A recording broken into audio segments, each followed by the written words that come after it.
E Fortaleza e Santos se enfrentam no final desse domingo, às 19 horas. Espero que a gente termine, né, o domingão com uma vitória do Peixe lá no Castelão. E teremos a estreia do técnico Lisca. Será que ele já vai implementar o que ele pensa sobre futebol? Será que vai dar aquele chacoalhão nos jogadores do Santos, né, para que o Santos consiga, quem sabe, 3 pontos jogando fora de casa contra um adversário que fez uma campanha interessante no ano passado com o técnico Vojvoda, porém esse ano no Campeonato Brasileiro a equipe do Fortaleza não está tão bem e mesmo em caso de vitória o Fortaleza permanece aí no Z4 nesse primeiro turno, lembrando que é o último jogo do primeiro turno, na próxima semana já começa a segunda etapa do Campeonato Brasileiro. Santos que tem problemas aí no setor defensivo, vamos falar quem deve formar a dupla de zaga do Santos, qual que é a dúvida, aliás, temos uma dúvida somente para esse jogo contra o Fortaleza, mas quero começar aqui com vocês com a tabela de classificação. Como eu já falei, né, o Fortaleza está na zona de rebaixamento e nenhuma vitória tira o Fortaleza da zona de rebaixamento com 14 pontos, e o Santos com aquela vitória contra o Botafogo, deu uma certa respirada na tabela, né? Enquanto eu gravo esse vídeo, só para deixar claro aqui, o Flamengo tá jogando, tá? Então por isso que tá esse 0-0 aí. Mas o Santos tá na 10ª colocação com 25 pontos. Então pode terminar aí a primeira fase, né, do Campeonato Brasileiro, o primeiro turno, com 28 pontos, para dar uma certa tranquilizada, até pensando na próxima etapa, no segundo turno, que aí você precisa, né? O Santista ainda que está com o pé atrás, né? O Santista mais pessimista está com o pé atrás, então fica mais próximo aí dos 45, 46 pontos. O Santista mais otimista, já pensando que falta, né, uma quantidade menor de pontos aí para quem sabe uma pré-Libertadores, quem sabe uma Sul-Americana, então é importante vencer. E é o que eu sempre falo aqui, jogar contra equipes que estão abaixo da gente da tabela, é importante conquistar esses 3 pontos. Eu sei que vale 3 pontos contra o Palmeiras, contra o Juventude, eu sei que é o mesmo 3 pontos. Só que você se distancia de quem está atrás de você. Então é importante essa questão da tabela. Só para a gente passar aqui rapidinho, o líder, né, o Palmeiras com 36, Corinthians com 32, Atlético com 32 e Fluminense, que é o primeiro time no G4 com 31, e o Santos está com 25 pontos, tá bom? Então, caso vença e dependendo de alguns resultados aí, o Santos pode subir algumas posições na tabela para dar aquela tranquilizada pra gente, né? Bom, vamos falar aqui de alguns jogadores que estão fora, principalmente o setor defensivo, e o Santos, por incrível que pareça, né? A gente fala tanto aqui de Santos, às vezes a gente até um pouco mais pessimista, né? Só que o Santos tem a segunda melhor defesa do Campeonato Brasileiro, muito também pelos milagres, né, que o João Paulo vem fazendo. O Michael, quando joga, vem sempre sendo um destaque. O Bauerman também vem fazendo boas partidas, mas mesmo com os problemas aí nas laterais, né, que a gente pega bastante no pé, o Santos tem a segunda melhor defesa do Campeonato Brasileiro. E é um Santos que vai desfalcado também na defesa, o Santos que segue ainda com a ausência do Michael, que está tratando aí de uma lesão na panturrilha, o Luiz Felipe, que jogaria, ele teve um desgaste muscular, até saiu sentindo, né, um problema físico contra o Botafogo, não treinou, então foi preservado para esse jogo contra o Fortaleza. O Santos também não tem Lucas Pires e Sandri, que seguem se recuperando aí das suas respectivas lesões.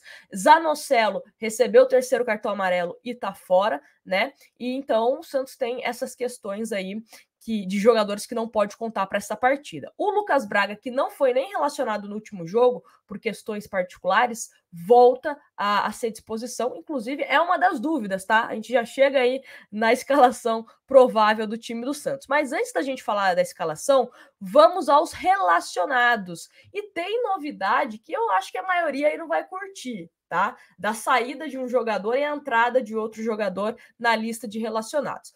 Goleiros, João Paulo, Paulo Mazzotti e Diógenes. E fica aí uma observação em relação ao John. A gente não teve, né? Pelo menos eu não tive informações do porquê que o John não está relacionado para esse jogo. Não sei se chegou alguma proposta, se sentiu alguma coisa no treinamento, não, ou se foi opção técnica, né? Não sei. Mas o John sequer relacionado para esse jogo. Laterais, Madison, Auro, Felipe Jonathan e Kevinson.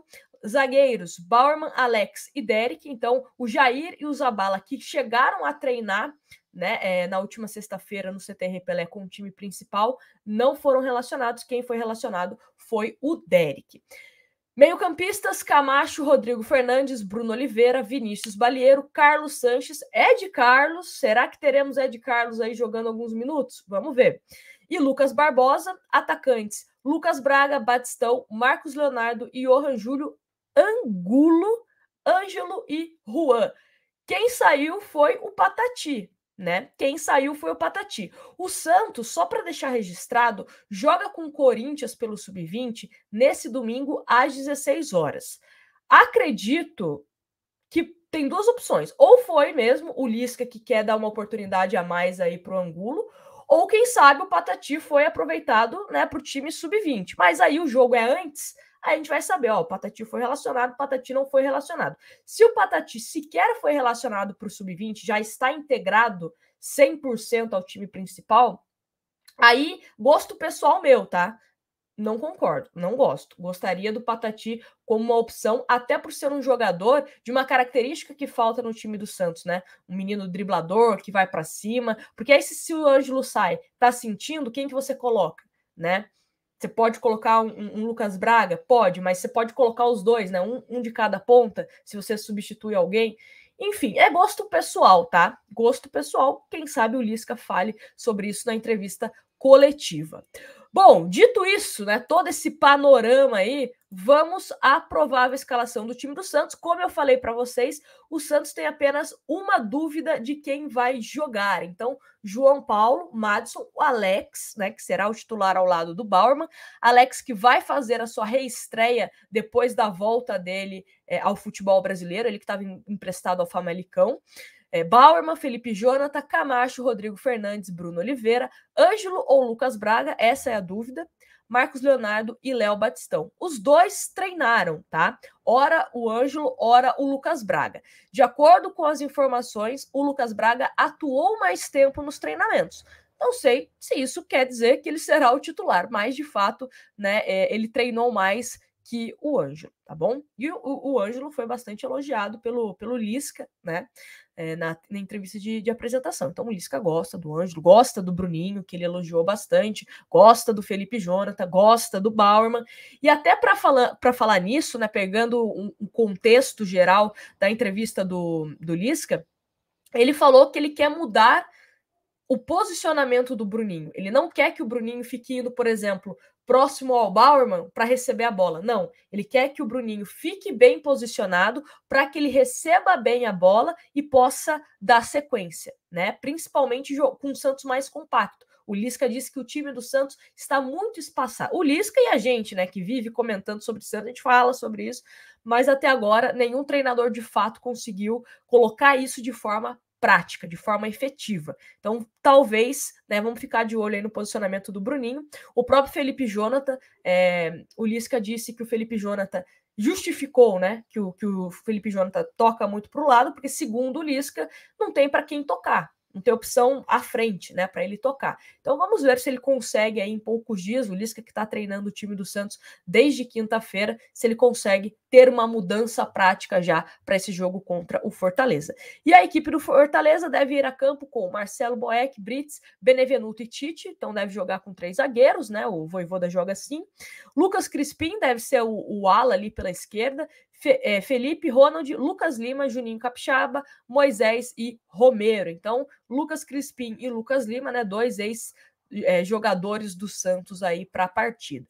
Como eu disse, vamos torcer para uma vitória, é importante, começo de trabalho já para o Lisca começar com moral, né, para o Santos voltar a ter aquela confiança que a gente teve ali no começo, bem no comecinho, né, do Campeonato Brasileiro, que a gente até brincava de segue o líder e tal. Não estou falando que o Santos vai ser líder, né? Mas para a gente ter um pouco mais de alívio nesses dias aí, nesses últimos dias, né? Que foi santista com a cabeça um pouco inchada, né? Teve torcedor que se frustrou com negociações que não foram para frente, teve gente que não gostou do Lisca, enfim. Mas é aquilo que eu falo, né? Lisca chegou, é o novo técnico do Santos e torcer contra o Lisca é torcer contra o Santos. Então, já que ele está aqui, desejo boa sorte ao Lisca, Boa sorte nesse primeiro jogo, que a gente consiga os 3 pontos. E depois do jogo, já fazendo convite aqui para vocês, temos a nossa tradicional live pós-jogo. E 1 hora antes do jogo, ali pelas 6 horas da tarde, a gente volta também com uma live para a gente comentar a escalação oficial, fazer aquele aquecimento para a partida, tá bom? Então espero vocês 6 horas e depois da partida aqui no canal. Já se inscreve para você receber a notificação, tá bom? Grande beijo e me conta aqui nos comentários qual que é o seu palpite para o jogo. Tá confiante? Gostou da escalação? Deixa aqui a sua opinião. Grande abraço e até daqui a pouco, hein? Te espero.